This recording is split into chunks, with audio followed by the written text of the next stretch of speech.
Hello, beautiful people created by Almighty God. Welcome to God's Love Message, the place where you will hear the good news about God's love towards you. If this message is a blessing to you, subscribe, share with others so others will also be blessed, and don't forget to click the cute bell. My name is Saddy Lynn Ortiz, and I'm here to let you know that God loves you. Yes, that's right. You are loved by God. How much does God love you? Let me show you. And we're going to read 1 John 4:9-10. God has shown us his love by sending his only Son into the world so that we could have life through him. This is love, not that we have loved God, but that he loved us and sent his Son to be the payment for our sins. Isn't that good news? Today's topic is, you got tongue? We all have a tongue, right? Let me show you how to use it properly. Yes, I'm not talking about you using your tongue to gossip. You using your tongue to describe your situation in a bad way. I'm not talking about your physical tongue to when you eat, but there's a way that you can use your tongue properly. Let me show you how with the Word of God. Have you ever watched perhaps a TV show or a movie about law and order? I love those kind of shows. What I enjoy about those shows is that when they're going to be questioning somebody, before they do that, they are going to read them the Miranda rights. It's called the Miranda warning rights. You have the right to remain silent. Anything that you say can and will be used against you in a court of law. You have the right to an attorney. If you do not have an attorney, one will be provided for you. Do you understand these rights? You heard that, right? When you're watching a movie or a TV show, you heard that, right? I didn't memorize it. I guess from watching them, it just stuck. And it's very interesting. Let me show you what I'm going to read to you. Deuteronomy 30:19. It says, "Today I have given you the choice between life and death, blessings and curses. Now I call on heaven and earth to witness the choice you make. Oh, that you will choose life, so that you and your descendants might live." That's what the word says. I'm talking about how to use your tongue. And Deuteronomy 30:19, it talks about making a choice between life and death, blessing and cursing, and to make a choice. And that choice is life. That's what we're starting with. And I just quoted to you the Miranda warning rights, right? That they have the right to remain silent. And anything that they say can and will be used against them in the court of law. So I'm going to read to you now Matthew 12:36 and 37. Matthew 12:36 and 37. You can be sure of this. When the day of judgment comes, everyone will be held accountable for every careless word he has spoken. Your very words will be used as evidence against you, and your words will declare you either innocent or guilty. Did you hear that? Your words will declare you innocent or guilty based on what you say, based on how you speak. So I'm going to show you in 3 for today. This is part 1 of 2. So you have to keep watching for next week so I can finish the other steps. So in part 1, I'm going to cover 3 steps. Step 1 in how to use your tongue properly according to the Word of God. First step, choose life. What does that mean? I read in Deuteronomy 30:19, "I set before you life and death, blessing and cursing. Choose life that you and your descendants may live." You are setting precedent in your family. Perhaps nobody in your family has chosen life before, and you might be the first one. And so it's not just for you, it's for the people that's coming after you, that you're choosing life for you and for your descendants, for your children and their children and their children. Okay? So, step number 2, you have to decide you have to decide to be a tree of life that only produces good fruit. Okay? First, you make the choice to choose life, and then you decide that for the rest of your life, you're only gonna be a tree of life. What does that mean? Let me show you in Matthew, the same chapter we read, but I'm gonna read from the beginning. Matthew 12:33 to 37. And it says, "You must determine if a tree is good or rotten. You can recognize good trees by their delicious fruit. But if you find rotten fruit, you can be certain that the tree is rotten. The fruit defines the tree. But you are known as the Pharisees are rotten to the core. You've been poisoned by the nature of a venomous snake. How can your words be good and trustworthy if you are rotten within? For what has been stored up in your hearts will be heard in the overflow of your words. When virtue is stored within, the hearts of good and upright people will produce good fruit. But when evil is hidden within, those who are evil will produce evil fruit. You can be sure of this. When the day of judgment comes, everyone will be held accountable for every careless word he has spoken. Your very words will be used as evidence against you, and your words will declare you either innocent or guilty." Isn't that amazing? We get to decide what kind of tree we want to be.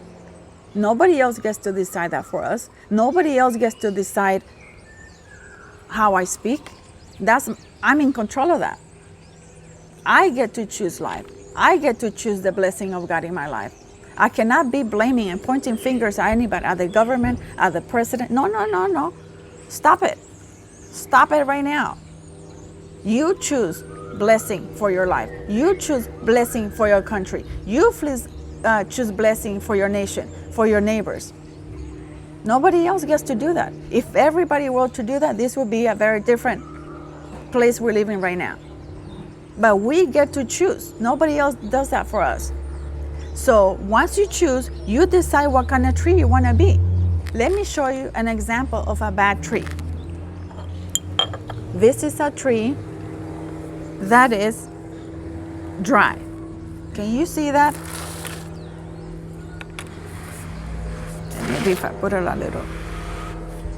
It has a little bit of green, but then it also has some very dry parts. Mostly are dry. Can you see that? This is not a good tree. And I water it like I water the other ones, but it's not a good tree. Let me show you an example of a beautiful tree.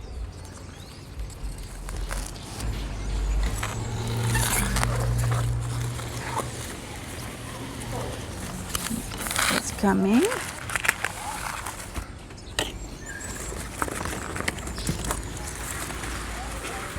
Can you see this? Can you just see this beautiful tree in comparison with the other plant that I have? Look at how flourishing this tree is. The whole thing is green. And it gets the same amount of water each week, but it's an amazing difference. There's a lot of life in this tree. This is how our life is supposed to represent. Our life is supposed to, in every area of our life, our health, our finances, our marriage, our relationships with our families, our relationships with our co-workers, our relationships in church, our relationships when we are out and about with people, treating people the way you deserve to be treated. But when you have a bad tree, a rotten tree, the root is bad. And so how can it be possible to be kind with people that if the root inside is bad? If you have evil inside of you, how can you speak good about somebody? If you don't feel good about yourself, there's a root in there somewhere that's being rotten. Did somebody tell you something a long time ago and it stuck with you, and as a result you feel bad about yourself? There's a root somewhere that is not letting you live the life God provided for you. God loves you very much, and that's not, his purpose is for you to live a joyous life, a successful life in every area of your life. When you have a good tree, when you decide to be a good tree, after you choose life and then you decide to be a good tree by putting good things inside of you, you produce good fruit. You see? You produce good fruit. And that fruit, this is from my guava tree. And right now it's producing a lot of fruit. This is, delicious fruit. And this is the result of a good plant, of a good tree. You know? So the next step you need to take is to eat life. What? Yes, you eat life. How do you eat life? By meditating on God's word. That's right. You meditate on what God says about you, what God says about your situation. What does God say about your health right now? Do you have poor hair? Are you suffering from something? Do you have skin condition? Do you have bad lungs? Your legs, can you walk okay? What is your situation in your life? Your finances, your marriage, your relationships in general? God covers. There's the word of God can heal you everywhere you hurt. There's the word of God that is waiting to be stored in your life so that when you speak life and it starts healing you from the inside out. That's what you need. Perhaps your spirit is starving with God's word. It's waiting to be fed God's word. But God cannot do it for you. See, because that requires your will. That's right. You gotta say in this. God is waiting for you to speak his word. Oh, what was that? You don't know God's word? Let me show you what happens when you meditate on God's word, and then you can do it. You eat life by meditating on God's word, and let me show you what Proverbs 4:20-24 says. My son, pay attention to what I say. Turn your ear to my words. Do not let them out of your sight. Keep them within your heart, for they are life to those who find them and health to one's whole body. Did you hear that? They are life to those who find them and health to one whole body.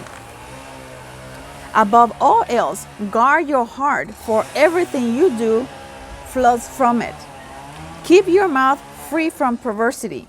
Keep corrupt talk far from your lips.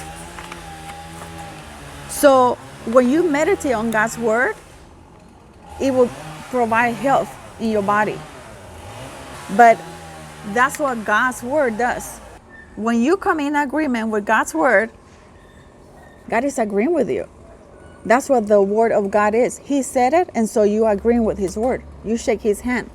Isn't that beautiful? And that's when you add faith to that, whoa, he goes to work. That's what happens. That's exactly what happens. You are in relationship with God. You chose life. You decide to be a tree of life in every area of your life. And then you meditate on God's word. You meditate on God's word. You constantly have the word of God in your mouth, in your heart. I just read it to you. Out of the abundance of your heart, your mouth's gonna speak. If you tell me, oh, I don't cuss, obviously, I don't cuss that often. Obviously you do, because it's in abundance in your heart.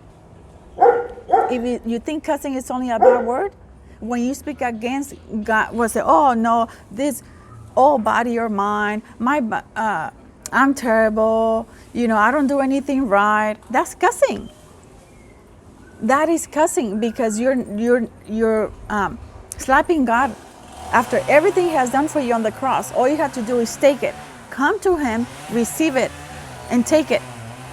But when you talk bad about yourself, that's cussing, because you are not agreeing with him. And you say, how come it's not working? Because there's not communion with God, and he's not agreeing with you because you're not speaking his word. It is that simple. When you meditate on God's word, your whole body, all your cells start working the way they're supposed to be working at optimal level. Your digestive system, respiratory system, nervous system, skeletal system, muscular system, your pancreas, your endocrine system, everything. What do you need? your mind, your will, your emotions. That's your soul realm. Your body. Huh? Is this a blessing to you? This is only part 1. We're going to cover part 2 next week. If you receive this and you're thinking to yourself, I want that. I want to start speaking life. I want to be on the victory side. I want to be on the blessing side. I'm tired of being sick. I'm tired of being on the defeated side.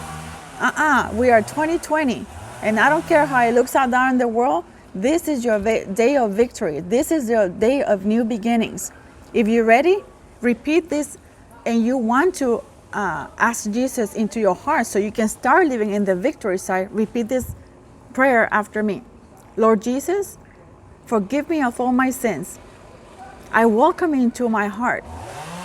Baptize me with your Holy Spirit so I can have the power of God. Guide me. Give me the wisdom that I need to do what I need to do right now. Heal my body, my will, my emotions. Thank you, Lord. Thank you for being my Lord. And I will serve you all the days of my life. In Jesus' name, amen. Woohoo! If you just made that prayer, if you just said that prayer, you're saved. Everything that God died to give you belongs to you 100%. It's just up for grabs. You just have to take it. Congratulations. Remember, you are loved, you are needed, you are wanted. You are a masterpiece.